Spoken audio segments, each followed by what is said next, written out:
इसी हवाले से बात करने के लिए साबिक सफ़ीर हैं डॉक्टर जमील खान साहब। खान साहब बहुत शुक्रिया सर वक्त देने के लिए।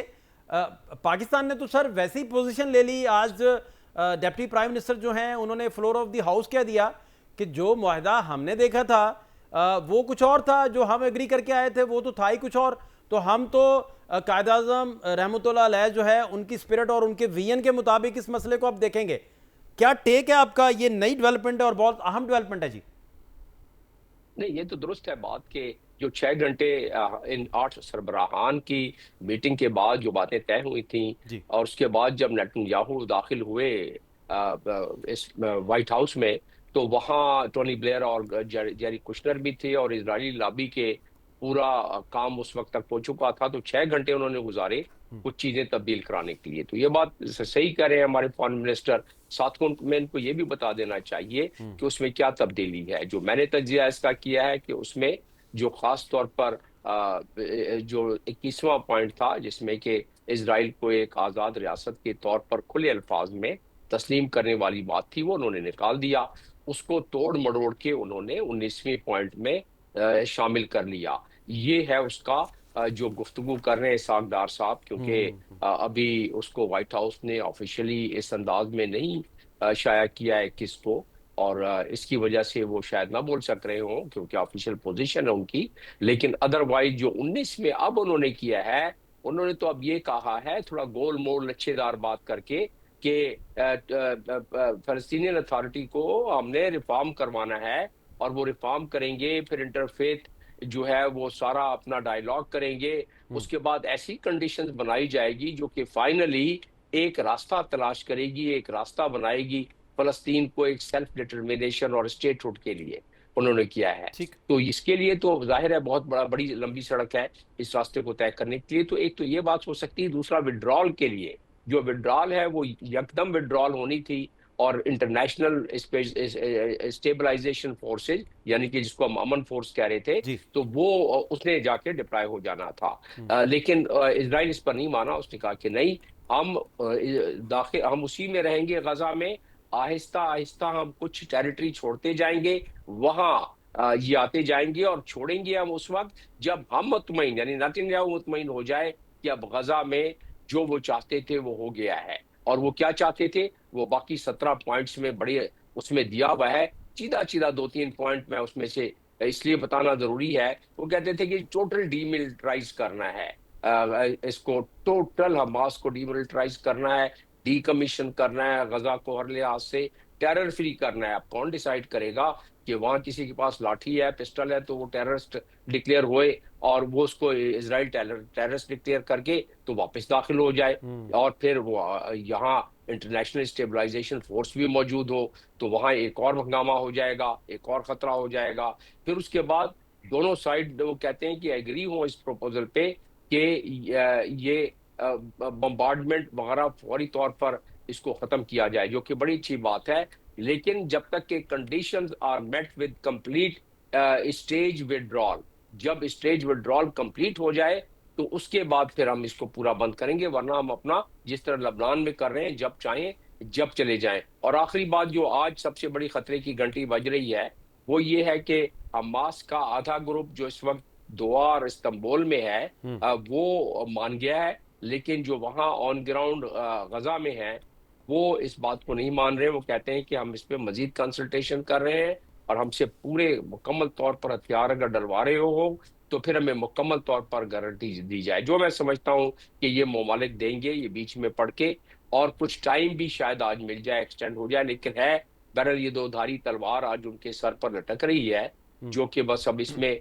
हमें अपनी दानिशमंदी के साथ हमारे अकाबरीन को जो इस 8 ममालिक में है, और खास तौर पर वो 3 ममालिक जो इस वक्त उनके साथ गुफ्त शनीद में हैं हमास के, उनको बड़ी दानाई के साथ करना पड़ेगा। वरना ये मिसबाह खाना बन जाएगा, जो तकरीबन 3 लाख अफराद इस वक्त शहर में बिल्कुल बीच गुंजान गजा शहर में है। बाकी तो उनको निकाल दिया। निकाल क्या दिया उनको? इसराइल के फौज ने, आईडीएफ ने कहा कि आप निकल जाओ, वरना हम एक्शन करने आ रहे हैं, और ये डेडलाइन है, आज उनकी भी डेडलाइन है। तो उस लिहाज से ये आज बड़ा मुझे प्रिकेरियस मामला हो रहा है। इसराइल के बारे में देखिए, ये प्लान कोई इसको कोई फेवर तो नहीं कर सकता है, मैं उसका बहुत बड़ा नाक़िद हूँ। मैं इस पे नुक्ताचीनी करता रहा हूँ, लेकिन मैं अपने आप से ये सवाल करता हूँ और नाकदीन से भी, मेरे जैसे जो नाकदीन है उनसे ये सवाल करता हूँ कि भाई अगर इसको हम नहीं करते हैं तो क्या are we prepare to get everyone killed there in Gaza?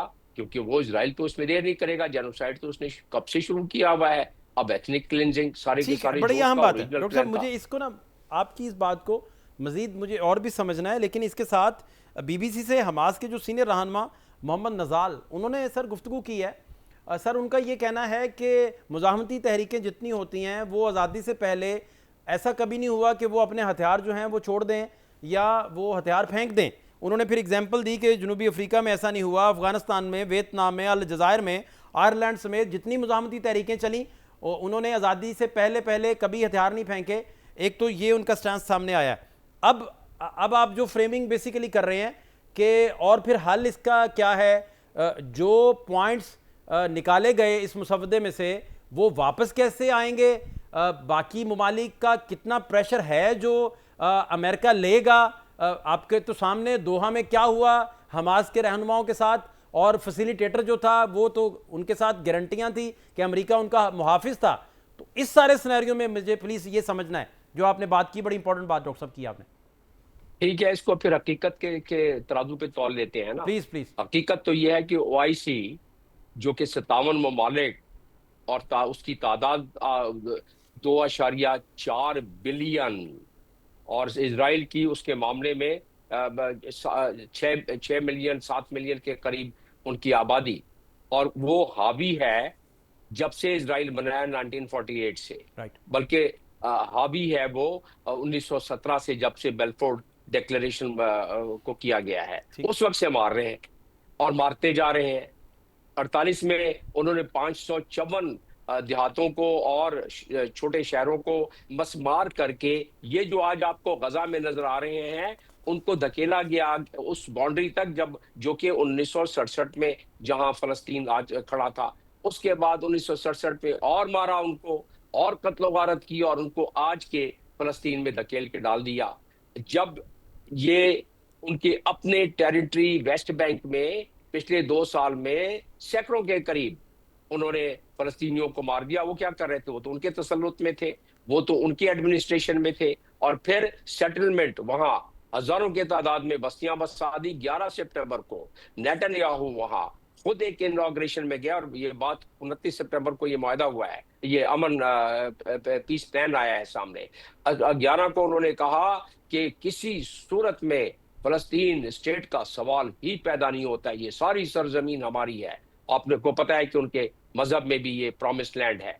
तो उसके बाद जब गए वहां व्हाइट हाउस में, और 29 को जब ये मीटिंग हुई, तो उससे पहले हमारे सरबराहान मिल चुके थे ना। हमारे सरबराहान को पता था कि ओआईसी के अपने चार्टर अच्छा में दिया डॉक्टर हुआ साहब, है आखिरी कि आखिरी बात जो मैं समझना सर चाह रहा हूं कि इस सारी सिचुएशन में जो ट्रंप की पोजीशन थी उन 8 ममालिक के सामने जब वो मुसवदा डिस्कस हुआ और लॉक हुआ, वो अब क्या होगी? दूसरा, ये जितने ममालिक ख़ासतौर पे अरब दुनिया और बिलखुसूस बीच में पाकिस्तान भी, ये वहाँ कत्लेआम और जेनोसाइड को रोकना भी है एक सबसे बड़ा इनका इस वक्त ये है इनके पास जो सबसे बड़ी अहम चीज़ है। दूसरी, इन्होंने वो मुआहदा जो ट्रंप के सामने एग्री किया था उसे दोबारा से वापस लेके आना है, जो बहुत बड़ा चैलेंजिंग है। और ट्रंप जो है वो नेतन्याहू को उस पर कैसे कन्विंस करेंगे, और ये जेनोसाइड रुकेगा कैसे? इस पिक्चर में मैं चाहूंगा कि आप बड़ा to the point of precise हमें गाइड कीजिए कि आपको फिर मुस्तकबिल क्या नजर आ रहा है। पॉइंट नंबर 1, गो के इजरायली लॉबी वहां मौजूद है, उसके बावजूद ट्रंप एक गैर रवायती किस्म के सदर हैं। वो अगर स्टैंड दे जाएंगे, जो मालूम होता है, वो चाहते हैं कि वो अमन के दाई के तौर पर दुनिया में जाने और पहचाने जाएं, और साथ में उनको नोबेल प्राइज मिल जाए। ये नफ्सियात को सामने रखें। ठीक। दूसरी बात ये रखें कि ये गैर रवायती, और उनका इस वक्त काफी बात चल जाती है, कि इजरायली लॉबी अक्सर उनको जेरबार भी कर लेता है। ठीक। तो वो दो बातें हो गई। तीसरी बात है, मुसलमान ममालिक, उन्होंने 4 सरबराहान की मीटिंग की है, और 66,000 अब हो गए जी हैं, सर। उनको शहीद करवाया है, और सिर्फ मजम्मत की है। इतनी हिम्मत नहीं थी इन 57 ममालिक में और इस ओआईसी के प्लेटफॉर्म में कि कोई छोटा सा सैंक्शन लगा देते। कोलंबिया तो मुसलमान मुल्क नहीं है, उसने तो न सिर्फ उन पे सैंक्शन लगाया, सफीर वापस भेजा और साथ में उनके फ्री ट्रेड एग्रीमेंट कैंसिल कर दिया है। हमारे किस मुल्क ने ऐसा किया है? तो लिहाजा दानिशमंदी के साथ उनको कत्ल होने से, उनको शहीद होने से बचाएं। इस वक्त हमारे सरबराहान और पूरी दुनिया मिलके इतने ज्यादा हंगामे फूट पड़े हैं, तो इस वक्त दानाई ये है इम्प्लीमेंटेशन के टाइम पर स्टेबलाइजेशन फोर्सेस जो हमारी होंगी, इन 8 ममालिक की होंगी, मुस्लिम ममालिक की होंगी, जब वो बीच में होंगी तो जरा काम इजराइल के लिए मुश्किल हो जाए।